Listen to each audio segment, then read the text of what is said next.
welcome back to the shop. So I've mentioned in several videos that I'm going to blow the shop apart and start all over again.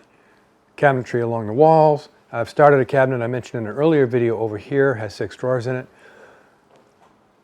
What drawers need, of course, are pulls to open and close. And I need some way of grabbing a hold of the drawer and opening it up. Now I can put just divots in the front and I can just yank it like that. Or I could go down to the Borg, Home Center, Home Depot, whatever, and buy a bunch of those stamped steel ones that are either CAD plated or painted black, whatever. But that's not what we do, is it? We kind of like to build our own stuff. So if you see in this drawing here of this side of the wall, the 16 drawers and how they're going to be laid out. This one I've showed in other videos, so I don't need to show you a drawing for that. Now, I've got this Doug fir we've had in the shop for quite a while. It's really nice wood. It's actually 1 inch thick, finished. I'm going to cut the handles out of these. Now each handle is going to be about 4 inches long. And I'm going to kind of wing the design. I'm not going to draw this up or anything like that. I'm just going to go cut it, plane it, hit the router table with it until I get a shape and size that I like, and then whack them off at 4 inches length. So, with that said, let's make some drawer pulls. So for those of you who did the math, it comes out to 88 inches, without kerf, 88 inches of wood to make the handles I need. And these pieces of fir are 84.5. So I'm going to take 2 pieces out of this, make the handles I need, and then put the rest of them in a drawer so I can use them for other parts of the shop. Consistency, let's just have all the handles look the same everywhere. I changed one piece to the other. I like the grain direction, this one better for having strength in the direction I want, which is when you're pulling on the handle. So I'm going to rip these out and we're going to start it from there.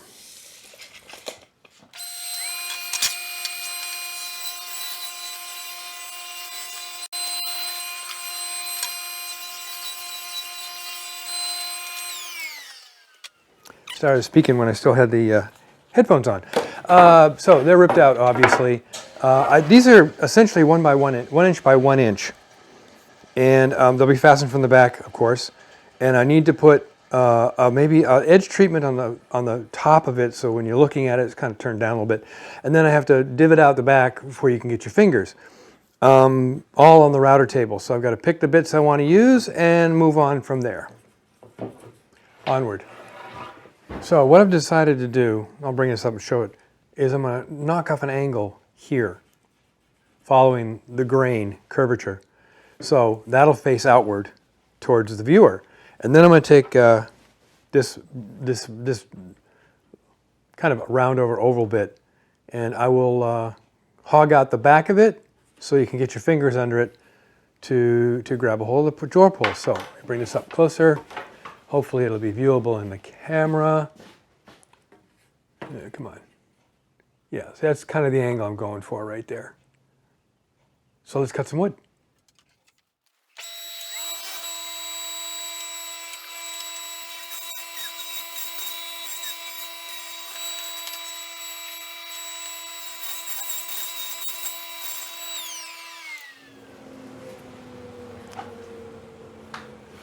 There's the beginning of my handles.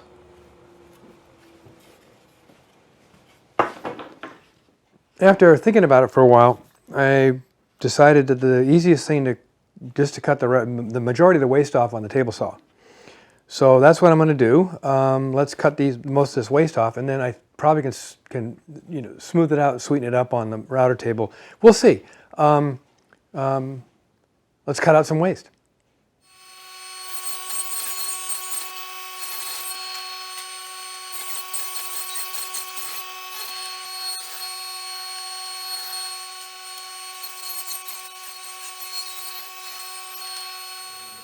It's got my handle shape basically. I'll do some more cleaning up of this, make it look a little prettier, but there's my handle design. The grain's going this way, so it should be strong enough.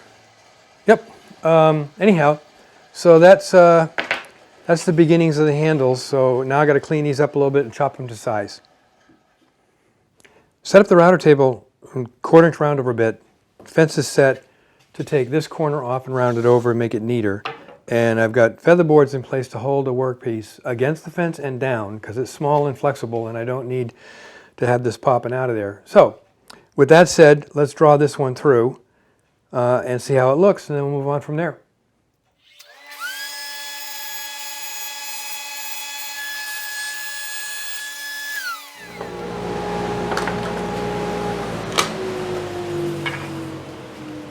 And there's my round over. Show up, come on. Focus, baby, focus. There's the round over. So it's prettier. And next is I'll just break this corner here with sandpaper or maybe a plane. So now I got to chop this into 4-inch pieces. And I have my handles. I'll angle it. I think I'll angle the ends a little bit too to give it a little more character. Did a little cleanup on them. Set up the crosscut sled so I can cut these things off at 4 inches.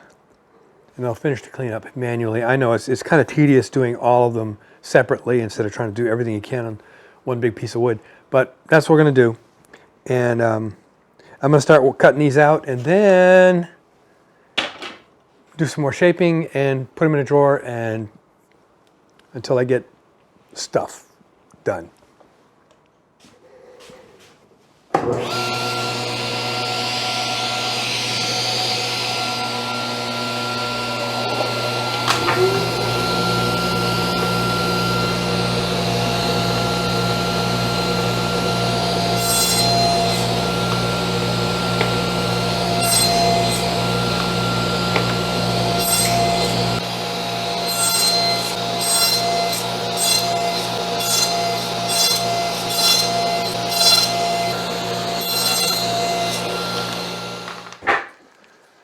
And there we go, whole bunches of them.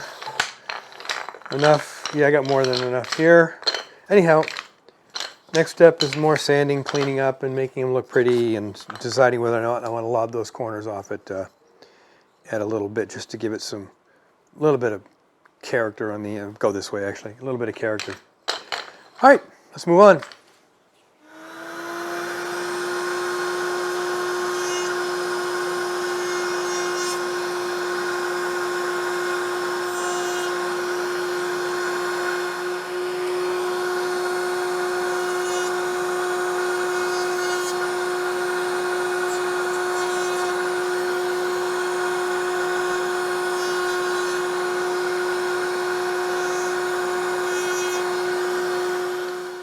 They're done for the most part. Pretty much done. These little sanding. They're going to get finished, I think, not painted.